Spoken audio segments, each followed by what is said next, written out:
আসসালামু আলাইকুম। আলহামদুলিল্লাহ, আজকেও চলে আসলাম আপনাদের মাঝে নতুন আরেকটি ভিডিও নিয়ে।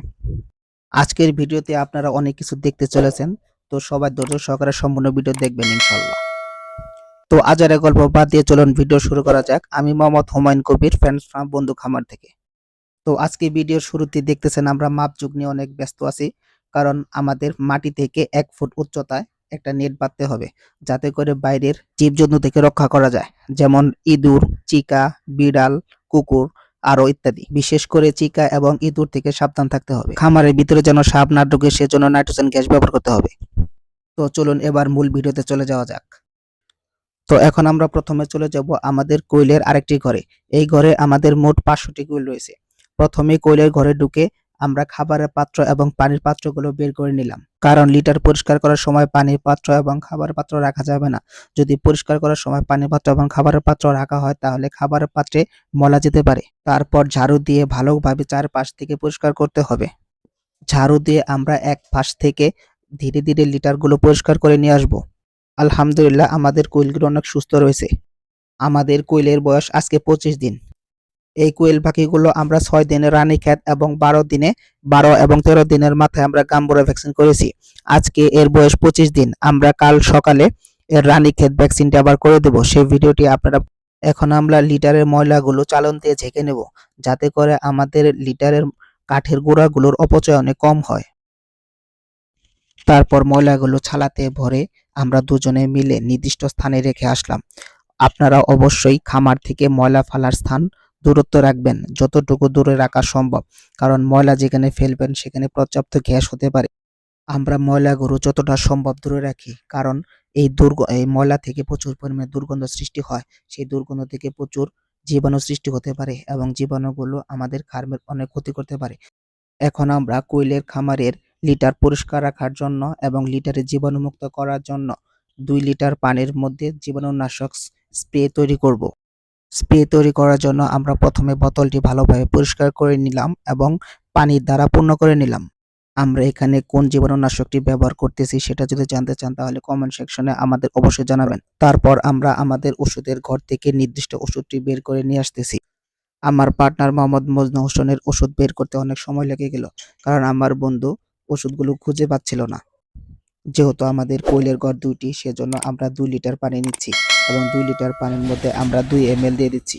প্রতি 1 লিটার পানির জন্য আমি 1 মিলি জীবাণুনাশক ওষুধ নিয়ে নিলাম। ওষুধ দেওয়ার পর ভালোভাবে মিশিয়ে নিতে হবে, যাতে ওষুধটি পানির সাথে ভালোভাবে মিশে যায়। সেজন্য বোতলটি ভালোভাবে ঝাঁকিয়ে নিতে হবে।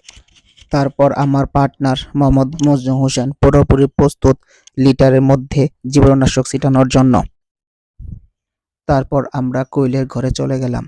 কোয়েলের ঘরে যাওয়ার পর কোয়েলের যে লিটারটা রয়েছে, যে লিটারটা কিছুক্ষণ আগে আপনারা দেখলেন যে পরিষ্কার করা হয়েছে, সেই লিটারের চারপাশে ভালোভাবে জীবাণুনাশক দিয়ে দিতে হবে, যাতে করে লিটারের ভিতরে কোনো জীবাণু না থাকে। লিটারের ভিতরে যদি রোগ জীবাণু থাকে, তাহলে কোয়েলের ঠান্ডা এবং কি নানা ধরনের ভাইরাসে আক্রান্ত হতে পারে। কোয়েলকে সুস্থ রাখার জন্য সর্বপ্রথম আমাদের লিটারের যত্ন নিতে হবে, কারণ যদি আপনার ব্যবস্থাপনা সবসময় সঠিকভাবে থাকে এবং ভালো থাকে, তাহলে আপনার কোয়েলগুলো অনেক ভালো থাকবে।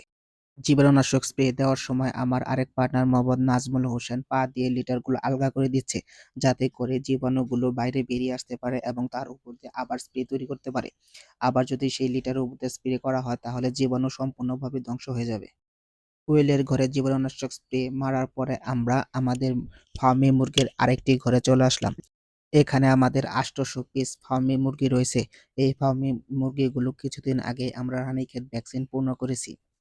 ফার্মি মুরগির লিটারের চারপাশে আমরা জীবাণুনাশক স্প্রে মেরে দিচ্ছি, যাতে করে লিটারের ভিতরে রোগ জীবাণু আমাদের ফার্মি মুরগির গায়ে না লাগতে পারে। কোয়েলের ঘরে স্প্রে মারার পর লিটারগুলো ভালোভাবে সমান করে দিচ্ছি। কোয়েলের ঘরে কাজ সম্পন্ন করার পর আমরা আবার চলে আসলাম আমাদের ফার্মি মুরগির আরেকটি শিটে। এখানে আমাদের ফার্মি মুরগির পরিমাণ হয়েছে প্রায় 1350 পিস। এই ফার্মি মুরগিগুলোর বয়স আজকে 17 দিন। আলহামদুলিল্লাহ, দিন অনুযায়ী আমাদের ফার্মি মুরগিগুলো তুলনামূলকভাবে অনেক ওয়েট বৃদ্ধি পেয়েছে এবং এই মুরগিগুলো অনেক চঞ্চল। আমাদের এই ফার্মি শিটের মধ্যে আমরা 14টি টাইগার মুরগিও রেখেছি। আলহামদুলিল্লাহ, টাইগারের বাচ্চাগুলো অনেক সুস্থ রয়েছে।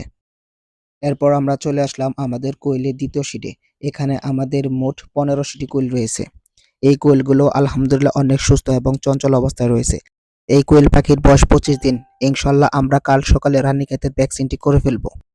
তারপর আমরা চলে আসলাম আমাদের কোয়েলের তৃতীয় সেটে।